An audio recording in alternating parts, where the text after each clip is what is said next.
നമസ്കാരം. നമസ്തേ. യുദ്ധം, അതായത് ഇറാൻ അമേരിക്ക ഇസ്രയേൽ യുദ്ധം കൊടുമ്പിരിക്കൊള്ളുകയാണ്. നമ്മൾ നേരത്തെ കണക്കൂട്ടിയ പോലെ ഒന്നുള്ള കാര്യങ്ങൾ പോകുന്നത് അതിരുവിട്ട് പോയിക്കൊണ്ടിരിക്കുകയാണ്. ഇത് പശ്ചിമേഷ്യയെ മൊത്തം ബാധിച്ചിരിക്കുന്നു, മാത്രമല്ല ലോകത്തെ മുഴുവൻ ബാധിക്കുന്നു എന്നുള്ള രൂപത്തിലാണ് ഇപ്പോൾ പോയിക്കൊണ്ടിരിക്കുന്നത്. ഈ സന്ദർഭത്തിൽ യുദ്ധത്തിൻ്റെ ആദ്യ ഘട്ടത്തിലുണ്ടായ തന്ത്രങ്ങളല്ല ഇപ്പോൾ ഉള്ളത്. പുതിയ തന്ത്രങ്ങൾ ഉപയോഗിച്ചാണ് പരസ്പരം യുദ്ധം ചെയ്യുന്നത്. ഇതിനെക്കുറിച്ച് അങ്ങേക്ക് എന്താണ് പറയാനുള്ളത്? തീർച്ചയായിട്ടും യുദ്ധം ഇപ്പോൾ ഒരാഴ്ചയോളം പിന്നിടുന്നു. അപ്പോൾ ഈ ഒരു സാഹചര്യത്തിൽ യുദ്ധത്തിന്റെ ആ ഒരു ഭീകരതയിലേക്ക് യുദ്ധം മാറിക്കൊണ്ടിരിക്കുകയാണ്. നമ്മൾ കണ്ടു, ശ്രീലങ്കയുടെ തീരത്ത് വരെ യുദ്ധം എത്തി. അതുപോലെ തന്നെ പിന്നെ അന്താരാഷ്ട്ര കപ്പൽ ചാലുകളിലൊക്കെ യുദ്ധം എത്തി. പശ്ചിമേഷ്യ ആകെ, അതായത് Saudi, Qatar, Bahrain, United Arab Emirates, എല്ലാ രാജ്യങ്ങളിലും ഈ യുദ്ധത്തിന്റെ, ഒമാന്, എല്ലായിടത്തും ഈ യുദ്ധത്തിന്റെ കെടുതികൾ എത്തിത്തുടങ്ങിയിരിക്കുന്നു. ഇന്ത്യക്കാർ തന്നെ ഇപ്പം ഒമാനിൽ ഒരു പോർട്ടിൽ ഡോക്ക് ചെയ്തിരുന്ന ഒരു ഇന്ത്യൻ ടാങ്കറിന് നേരെ ആക്രമണം ഉണ്ടായതിൽ ഒരു ഇന്ത്യക്കാരൻ മരിച്ചിരുന്നു. 10ഓളം ഇന്ത്യക്കാർക്ക് പരിക്കേറ്റിരുന്നു. അപ്പോൾ യുദ്ധത്തിന്റെ ഒരു തലം വ്യത്യസ്തമാവുകയാണ്. ഇപ്പോൾ ഇരു രാജ്യങ്ങളും വേഗത്തിൽ യുദ്ധത്തിൽ തങ്ങളുടെ ആധിപത്യം ഉറപ്പിക്കാൻ വേണ്ടിയുള്ള ശ്രമമാണ്. അത് രണ്ട് തന്ത്രങ്ങളാണ് രണ്ടുപേരും പ്രയോഗിക്കുന്നത്. അമേരിക്കയെ സംബന്ധിച്ചിടത്തോളം അമേരിക്ക ഇറാന്റെ നാവിക സേനയെ ടാർഗറ്റ് ചെയ്തിരിക്കുന്നു, ഒന്നാമത്തേത്.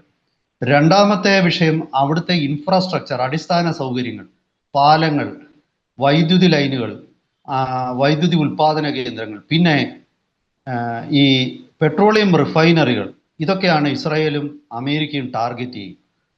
ഇനി വരാനിരിക്കുന്ന ദിവസങ്ങളിൽ ഇറാൻ ഗൾഫിലെ കുടിവെള്ള പദ്ധതികൾക്ക് നേരെ ആക്രമണം നടത്തും എന്നൊരു വാർത്തയാണ്, ഒരു ഞെട്ടിപ്പിക്കുന്ന വാർത്തയാണ് ഇപ്പോൾ പുറത്തു വന്നുകൊണ്ടിരിക്കുന്നത്.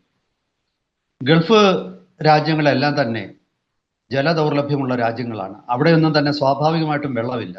പിന്നെ എങ്ങനെയാണ് അവർ ജലമുണ്ടാക്കുന്നത്, കുടിവെള്ളം ഉണ്ടാക്കുന്നത്? അത് ഡീസാലിനേഷൻ പ്ലാന്റുകളിലൂടെയാണ്. അതായത് സമുദ്രജലം ശുദ്ധീകരിച്ചിട്ടാണ് അവിടെ കുടിവെള്ളം ഉണ്ടാകുന്നത്. വലിയ ചെലവേറിയ ഒരു പ്രോസസ്സാണ്. പക്ഷെ അവരെ സംബന്ധിച്ചിടത്തോളം ഇതാണ് ഏറ്റവും ചെലവ് കുറഞ്ഞത്. കാരണം ഇപ്പൊ ഇന്ത്യയിൽ നിന്നോ അല്ലെങ്കിൽ ആഫ്രിക്കയിൽ നിന്നോ ഒക്കെ കുടിവെള്ളം കൊണ്ടുവരുന്നതിനേക്കാൾ എത്രയോ ലാഭമാണ് അവിടെ തന്നെ കുടിവെള്ളം ഉൽപ്പാദിപ്പിക്കുക എന്നുള്ളത്. അത് അത്തരം പ്ലാന്റുകൾ ലക്ഷ്യമാക്കി ആക്രമണം തുടങ്ങിക്കഴിഞ്ഞു എന്നാണ് വാർത്തകൾ സൂചിപ്പിക്കുന്നത്. ഇത് ഗൾഫില് ജോലി ചെയ്യുന്ന സാധാരണക്കാരായ ഇന്ത്യക്കാരെയും വലിയ ബുദ്ധിമുട്ടിലേക്കൊക്കെ ചിലപ്പോൾ കൊണ്ടുപോയേക്കാം. ഇത് എത്രത്തോളം ഈ ഒരു സിവിലിയൻ ഫെസിലിറ്റീസിനെ ആക്രമിക്കുന്ന പരിപാടിയിലേക്ക് ഇറാൻ പോകും എന്നൊന്നും നമുക്ക് പറയാൻ വയ്യ. കാരണം അവിടെ ഇറാനിലും ഭിന്നാഭിപ്രായമുണ്ട്. അതുപോലെ തന്നെ അമേരിക്ക ആകട്ടെ, ഈ അമേരിക്ക നമ്മൾ പറയുമ്പം അതൊരു സഖ്യമാണ്. അവര് ടെഹ്റാനിലെ റിഫൈനറികൾ, അതുപോലെ തന്നെ പിന്നെ വൈദ്യുതി ഉൽപാദന പ്ലാന്റുകൾ, ഇതെല്ലാം ലക്ഷ്യം വെച്ചിട്ട് ആക്രമണം തുടങ്ങിക്കഴിഞ്ഞു. ഇതൊരു സാധാരണ ജനങ്ങൾക്ക് വലിയ ഭീകരത സൃഷ്ടിക്കുന്ന ഒരവസ്ഥയിലേക്ക് കാര്യങ്ങൾ എത്തുകയാണ്. കാരണം സാധാരണക്കാരെ സംബന്ധിച്ചിടത്തോളം അവര് പിന്നെ ദൈനംദിന ആവശ്യങ്ങൾക്ക് പോലും ബുദ്ധിമുട്ടുന്ന ഒരവസ്ഥ. അതാണ് ഈ യുദ്ധത്തിന്റെ ഏറ്റവും ഭീകരമായ ഒരവസ്ഥ. അതിലേക്ക് സാധാരണഗതിയിൽ മാസങ്ങളോ അല്ലെങ്കിൽ ഒരു വർഷത്തോടൊക്കെ അടുക്കുമ്പോഴാണ് എല്ലാ രാജ്യങ്ങളിലും ഇതൊക്കെ സംഭവിക്കുന്നത്. പക്ഷെ ഇവിടെ ഇപ്പോൾ നടക്കുന്ന യുദ്ധത്തിൽ ഇത് ദിവസങ്ങൾക്കുള്ളിൽ തന്നെ ആ ഒരു സ്ഥിതിവിശേഷത്തിലേക്ക് കാര്യങ്ങൾ എത്തുകയാണ്. അപ്പൊ തന്നെ നമുക്ക് മനസ്സിലാക്കാം ആ യുദ്ധത്തിന്റെ രൂക്ഷത എങ്ങനെയാണ്. അമേരിക്ക ഇപ്പോൾ അതുപോലെ തന്നെ ഇറാനെ ലക്ഷ്യം വെക്കുന്നത് മുഖ്യമായിട്ടും ഇറാന്റെ നാവിക സേനയെ അമേരിക്ക തകർക്കുക. അമേരിക്കയുടെ അവകാശവാദം അനുസരിച്ച് അവർ 40ഓളം കപ്പലുകൾ, ഇറാന്റെ 40ഓളം കപ്പലുകൾ, യുദ്ധക്കപ്പലുകൾ തകർത്തു എന്നാണ്. അതായത് വലിയ ഇത് മാത്രമല്ല, ബോട്ടുകളൊക്കെ ഉൾപ്പെടെയാണ് ഈ പറയുന്നത്. അപ്പോൾ ഇറാൻ ഇറാൻ ഈ കഴിഞ്ഞ ദിവസം അമേരിക്കയുടെ ഒരു ഫ്രിഗേറ്റും, ആ ഫ്രിഗേറ്റിന് സമുദ്രത്തിൽ വെച്ച് തന്നെ ഇന്ധനം നൽകിക്കൊണ്ടിരുന്ന മറ്റൊരു ഓയിൽ ടാങ്കറും, രണ്ടും അമേരിക്കയുടേതാണ്, രണ്ടും തകർത്തതായിട്ട് ഇറാൻ പറയുന്നുണ്ട്. അവരതിനെ ഈ കറുത്ത പുകച്ചുരുൾ ഉയരുന്ന ചില വീഡിയോകളൊക്കെ റിലീസ് ചെയ്തിട്ടുണ്ട്.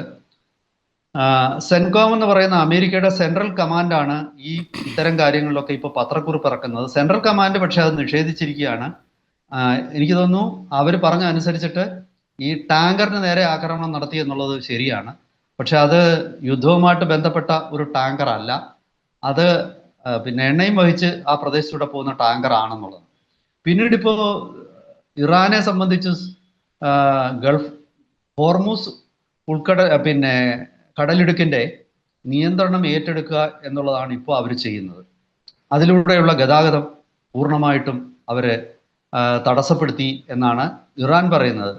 അപ്പോൾ ഇറാൻ ഇപ്പോൾ ഏറ്റവും ഒടുവിൽ പറഞ്ഞത് ഇന്ത്യയിലേക്ക് എണ്ണയുമായി വരുന്ന കപ്പലുകൾ അവർ തടയില്ല എന്നും ഏറ്റവും ഒടുവിൽ അവർ പറഞ്ഞിട്ടുണ്ട്. എത്രത്തോളം ഇതൊക്കെ പ്രായോഗികമാകും, ചിലപ്പോൾ ഒരു കപ്പൽ വരുമ്പോഴായിരിക്കും ഒരു മിസൈൽ വരുന്നത്, നമുക്ക് പറയാൻ പറ്റില്ല. പക്ഷേ എന്നിരുന്നാലും മുഖ്യമായിട്ടും ഈ ഉപരോധം ലക്ഷ്യം വെക്കുന്നത് യൂറോപ്പിനെയും അമേരിക്കയുമാണെന്നാണ് ഇസ്രായേൽ പറയുന്നത്, ഇസ്രായേൽ പ്രഖ്യാപിച്ചിരിക്കുന്നു. ഇപ്പോൾ ഇസ്രായേലിൽ മറ്റൊരു പ്രതിസന്ധി ഉണ്ട്, ക്ഷമിക്കണം, ഇറാനില്. കാരണം അവിടെ ഇറാനില് ഇപ്പോ ഇറാൻ പ്രസിഡന്റ് പെഷസ്കിയാൻ കുറച്ച് സമാധാനത്തിന്റെ ഒരു വഴിയിലേക്ക് അദ്ദേഹം വന്നു. അദ്ദേഹം സമീപ രാജ്യങ്ങളെ, ഗൾഫ് രാജ്യങ്ങളെ ഒന്നും ആക്രമിക്കില്ല എന്നൊരു ഉറപ്പ് കൊടുത്തിരുന്നു. പക്ഷേ പെട്ടെന്ന് തന്നെ ആ ഉറപ്പ് ലംഘിക്കപ്പെട്ടു. ഇറാനിൽ പ്രസിഡന്റിന് വലിയ ഒരു പ്രാധാന്യമൊന്നുമില്ല. ഇറാനെ സംബന്ധിച്ചിടത്തോളം പരമാധികാരം അയത്തുള്ള എന്ന പദവിയിലെത്തുന്ന മതപുരോഹിതനാണ്. ഇപ്പൊ അയത്തുള്ള അലി ഖമനൈ കൊല്ലപ്പെട്ട സാഹചര്യത്തിൽ ഇന്ന് രാവിലെ വരുന്ന വാർത്തകൾ അനുസരിച്ച് അദ്ദേഹത്തിന്റെ മകൻ മൊജ്തബായ ആയിരിക്കും ഇനി ഇറാന്റെ പരമോന്നത നേതാവ് എന്നുള്ള സൂചനകളാണ് ഇന്ന് രാവിലത്തെ വാർത്തകളിലൊക്കെ ഞാൻ കണ്ടത്.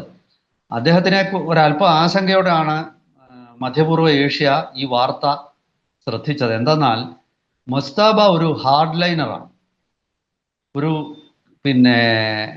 അങ്ങനെ വിട്ടുവീഴ്ചയുടെ ഒരു രാഷ്ട്രീയം പിന്തുടരുന്ന ആളല്ല. മൊജ്തബ പല്ലിന് പല്ല് കണ്ണിന് കണ്ണ് എന്നുള്ള ഒരു സിദ്ധാന്തത്തിന്റെ വ്യക്തിയാണ്.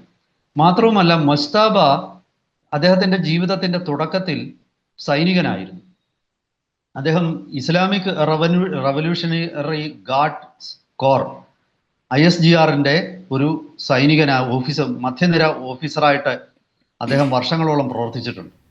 അപ്പോൾ അലി ഖമനിയെ പോലെ വെറും ഒരു മതപുരോഹിതൻ മാത്രമല്ല, സൈനിക യാഥാർത്ഥ്യങ്ങളും തിരിച്ചറിയാവുന്ന, സൈനിക തന്ത്രങ്ങൾ സ്വായത്തമാക്കിയ ഒരു നേതാവ് കൂടിയാണ് മൊജ്തബ. അപ്പോൾ അദ്ദേഹം അയത്തുള്ള എന്ന പദവിയിലേക്ക് അദ്ദേഹം എത്തുമ്പോൾ 12 പേരടങ്ങുന്ന ഒരു സംഘമാണ് 12 എന്ന് പറയുന്ന ആ സംഘത്തിൽ ഏറ്റവും പ്രധാനിയായിട്ട് മൊജ്തബ ഇപ്പോൾ മാറിയിരിക്കുകയാണ്. ഈ കൗൺസിലായിരിക്കും തീരുമാനമെടുക്കുന്നത്. എനിക്ക് തോന്നുന്നത് അലി ഖമനയുടെ ഒരു പദവി, അദ്ദേഹം ഗ്രാൻഡ് മുഫ്തി എന്നൊരു പദവി അദ്ദേഹത്തിനുണ്ടായിരുന്നു, അതിലേക്ക് മൊജ്തബ എത്തിയിട്ടുണ്ടെന്ന് ഞാൻ കരുതുന്നില്ല. പക്ഷേ എന്നിരിക്കലും ഒരു ഹാർഡ് ലൈനർ എന്ന് പറയുന്ന മൊജ്തബ അയത്തുള്ള ആയിട്ട് അല്ലെങ്കിൽ ഇറാന്റെ അടുത്ത പരമാധികാരിയായിട്ട് വരുമ്പോൾ യുദ്ധതന്ത്രങ്ങൾ നമ്മൾ ആദ്യം പറഞ്ഞതുപോലെ ഒട്ടും വിട്ടുവീഴ്ചയില്ലാത്ത, കണ്ണിൽ ചോരയില്ലാത്ത ഒരു യുദ്ധമായിട്ട് ഈ യുദ്ധം മാറാനുള്ള എല്ലാ സാഹചര്യങ്ങളും ഉണ്ട്. അതായത് അവസാനത്തെ തുള്ളി രക്തം അവശേഷിക്കുന്നവരെ പോരാടും എന്ന ഒരു പലപ്പോഴും പറഞ്ഞിട്ടുള്ള ഒരു സിദ്ധാന്തക്കാരനാണ് മൊജ്തബ. അപ്പോൾ അദ്ദേഹം ഇനി സൈന്യത്തെ നയിക്കുകയാണ്. ഇനി ഇസ്ലാമിക് റവല്യൂഷണറി ഗാർഡ്സ് കോർ അദ്ദേഹത്തിന്റെ കീഴിലാണ്. ഇതുവരെ അദ്ദേഹം ആ സൈന്യത്തിന്റെ ആ സുപ്രധാന വിഭാഗം അയത്തുള്ള അലി ഖമനിയുടെ കീഴിലായിരുന്നു. അപ്പം മൊജ്തബ വന്നു കഴിയുമ്പോഴേക്കും ഇനി ഒട്ടും വിട്ടുവീഴ്ചയില്ലാതെ ജനവാസ കേന്ദ്രങ്ങൾ ഉൾപ്പെടെയുള്ള സ്ഥലങ്ങളിലേക്കുള്ള ഒരു ആക്രമണത്തിലേക്ക് കാര്യങ്ങൾ കടക്കുമോ, അതോ നമ്മളെല്ലാം ഞെട്ടിച്ചുകൊണ്ട് മൊജ്തബ സമാധാനത്തിന്റെ വിളി അദ്ദേഹത്തിലേക്ക് എത്തുമോ? തന്ത്രപരമായിട്ടാണെങ്കിലും കുറച്ചുനാൾ സമാധാനം വന്നു നിൽക്കുന്നത് ഒരുപക്ഷെ ഇറാനെ സംബന്ധിച്ചിടത്തോളം ഇറാൻ എന്ന് ശ്വസിക്കാൻ ഒരു സമയം കിട്ടുമായിരിക്കാം. പിന്നെ ഞാൻ പറയാതെ പോയ ഒരു കാര്യം, ഇപ്പോൾ അമേരിക്ക ഇറാന്റെ മിസൈൽ സൈറ്റുകളെയാണ് പൂർണ്ണമായിട്ടും ടാർഗറ്റ് ചെയ്യുന്നത്. അതായത് 5 ഭൂഗർഭ മിസൈൽ സിറ്റികളാണ് ഇറാനുള്ളത്. ഈ മിസൈൽ സിറ്റികളിലാണ് ഇറാന്റെ മിസൈലുകൾ സൂക്ഷിച്ചിരിക്കുന്നത്. ഈ മിസൈലുകൾ നമുക്ക് മിസൈൽ ഉള്ളത് കൊണ്ട് മാത്രം കാര്യമില്ല. ഇപ്പം നമ്മുടെ കൈവശം വിമാനം ഉണ്ടെന്നിരിക്കട്ടെ, എയർപോർട്ടില്ലെങ്കിൽ പിന്നെ വിമാനം കൊണ്ട് എന്ത് ഫലമാണ്? കാരണം കുത്തനെ പറന്നു വരാൻ വിമാനത്തിന് പറ്റില്ലല്ലോ, റൺവേ വേണം. അതുകൊണ്ടാണ് ആധുനിക യുദ്ധത്തിൽ ആയുധങ്ങൾ മാത്രമല്ല, അടിസ്ഥാന സൗകര്യങ്ങളും യുദ്ധത്തിന്റെ ഗതിവിഗതികളെ നിർണ്ണയിക്കുന്ന പ്രധാന ഘടകമാണ്. അപ്പോൾ ഇറാന്റെ മിസൈൽ ലോഞ്ചിങ് സൈറ്റുകൾ തകർക്കുക എന്നാണ് ഇപ്പോൾ അമേരിക്ക ചെയ്യുന്നത്. ഇസ്രായേലും അമേരിക്കയും ചെയ്യുന്നത്. അമേരിക്കയ്ക്കും ഇസ്രായേലിനും എയർ സുപ്പീരിയോറിറ്റി ഉണ്ട്, കാരണം ഇസ്രായേലിന്റെ മിസൈൽ പ്രതിരോധ ഇറാന്റെ മിസൈൽ പ്രതിരോധ സംവിധാനങ്ങൾക്ക് വേണ്ടത്ര കരുത്തില്ല, അല്ലെങ്കിൽ ഇറാന്റെ എയർ ഡിഫൻസിന് വേണ്ടത്ര കരുത്തില്ല. ഇത് ഇറാനെ സംബന്ധിച്ച് ഒരു ദൗർബല്യമാണ്. പക്ഷെ അതേസമയം ഇറാന്റെ കയ്യിൽ ആവശ്യത്തിന് മിസൈലുകളുണ്ട്. ഇനി ഇറാന് വേണ്ടി വന്നാൽ വേഗത്തിൽ ഒരു മിസൈൽ ലോഞ്ചിങ് സൈറ്റ് ഒക്കെ തയ്യാറാക്കാവുന്നതേ ഉള്ളൂ. പക്ഷെ ഉപഗ്രഹങ്ങളുടെ അഭാവം അത് വേറൊരു പ്രശ്നമാണ്. ഇപ്പൊ ഇതിനെയൊക്കെ മറികടക്കാനാണ്, അതായത് ഉപഗ്രഹങ്ങൾ ഉണ്ടെങ്കിൽ മാത്രമേ നമുക്ക് പ്രിസിഷൻ ലോഞ്ചിങ് നടത്താൻ പറ്റൂ. ഈ ഉപഗ്രഹങ്ങളാണ് ഇന്ന കാര്യങ്ങൾ. അമേരിക്കയുടെ ഒരു വിമാനവാഹിനി കപ്പലിനെ ടാർഗറ്റ് ചെയ്യണമെങ്കിൽ ആ ആകാശത്തു കൂടി ഈ വിമാനവാഹിനി കപ്പൽ മണിക്കൂറിൽ എത്ര കിലോമീറ്റർ വേഗതയിലാണ് നീങ്ങുന്നത് എന്നുള്ള കൃത്യമായ വിവരം കൺട്രോൾ റൂമിൽ കൊടുക്കണം. അങ്ങനെ കമാൻഡ് ആൻഡ് കൺട്രോൾ സിസ്റ്റം അപ്പോൾ മിസൈലിന്റെ ഒരു പൊസിഷൻ പോസിബിൾ ആയിട്ട് ഇന്ന സ്ഥലത്തായിരിക്കും ഇത്ര മണിക്കൂറിനുള്ളിൽ ഈ കപ്പൽ, അവിടേക്ക് വേണം മിസൈൽ അയക്കേണ്ടത്. അല്ലാതെ ഇപ്പോൾ നീങ്ങുന്ന മിസൈൽ കപ്പലിലേക്ക്, കാരണം പല യുദ്ധക്കപ്പലുകളും മണിക്കൂറിൽ 40 നോട്ടിക്കൽ മൈൽ വരെ വേഗത അച്ചീവ് ചെയ്യാൻ പറ്റുന്ന കപ്പലുകളാണ് അമേരിക്കയുടെ. അപ്പൊ ഇത് ഈ ഇറാനെ സംബന്ധിച്ച് ഈ ശാസ്ത്രീയമായിട്ടുള്ള എക്വിപ്മെന്റിന്റെ, അതായത് ഉപഗ്രഹ നിര, പിന്നെ അതുപോലെ തന്നെ ലോഞ്ചിങ് സൈറ്റുകളുടെ, അല്ലെങ്കിൽ ആധുനിക യുദ്ധവിമാനങ്ങൾ, ആധുനിക അവാക് സംവിധാനങ്ങൾ, ഇതിൻ്റെയൊക്കെ അഭാവം അവരെ ബാധിക്കുന്നുണ്ട്. അതൊക്കെ മറികടക്കാനാണ് അവര് ഈ വരും ദിവസങ്ങളിൽ ജനങ്ങൾ വസിക്കുന്ന അല്ലെങ്കിൽ കുടിവെള്ള പദ്ധതികൾ തകർക്കാൻ പോകുന്നത്. അങ്ങനെ തകർത്താൽ ഗൾഫിൽ വലിയ ബുദ്ധിമുട്ടുണ്ടാകും. കുടിവെള്ള പദ്ധതികളുടെ കേന്ദ്രങ്ങൾ അവിടെ ഒരുപക്ഷെ ഇപ്പോൾ അവർ മിസൈൽ പ്രതിരോധ സംവിധാനങ്ങൾ ശക്തിപ്പെടുത്തിയിരിക്കാം. എന്തായാലും വരും ദിവസങ്ങളിൽ യുദ്ധം സാധാരണക്കാരുടെ ജീവിതത്തെ ബാധിക്കുന്ന തരത്തിലേക്ക് എത്തും. അതാണ് എനിക്കിപ്പോൾ മനസ്സിലാകുന്നത്. കുടിവെള്ളം മുട്ടിക്കുക എന്നുള്ള തന്ത്രത്തിലൂടെ യുദ്ധം പൂർണ്ണമായി നിർത്തിക്കുക എന്നുള്ള ലക്ഷ്യം കൂടി ഉണ്ടാവില്ലേ? തീർച്ചയായിട്ടും. അതായത് അമേരിക്കയെ ഒരു സമാധാന ശ്രമത്തിലേക്ക്, സമാധാന ചർച്ചകളിലേക്ക് വലിച്ചിഴയ്ക്കുക എന്നുള്ള, അതായത് ഇസ്രായേലിനെയോ അമേരിക്കയെ സമാധാന ചർച്ചകളിലേക്ക് കൊണ്ടുവരിക എന്നൊരു ലക്ഷ്യമുണ്ടാകും. കാരണം കുടിവെള്ളം മുട്ടിയാൽ ഗൾഫ് അമേരിക്കയുടെ മേൽ സമാധാനത്തിന് വേണ്ടി സമ്മർദ്ദം ചെലുത്തും എന്നുള്ള ഒരു ധാരണയാണ്. പക്ഷെ അത് തിരിച്ചുമാകാം. കാരണം അതോടുകൂടി ഗൾഫ് രോഷാകുലമായിട്ട് എന്താണ് ഞങ്ങളുടെ കുടിവെള്ളം വരെ മുട്ടിക്കുന്ന രീതിയിലേക്ക് ഇവർ ആക്രമിക്കാൻ തുടങ്ങി. എന്നാൽ ഇനി ഇവരെ പരിപൂർണമായിട്ട് തീർക്കുന്നവരെ ഞങ്ങൾ അടങ്ങില്ല എന്നൊരു തീരുമാനം അപ്പുറത്തെ സൈഡ് എടുത്താലോ? രണ്ടിനും സാധ്യതയില്ല. എന്തായാലും യുദ്ധം അതിന്റെ ഭീകരതയിലേക്ക് നീങ്ങുകയാണ് എന്ന് നമുക്ക് പൂർണ്ണമായി വിശ്വസിക്കാം. നന്ദി, നമസ്കാരം. നന്ദി.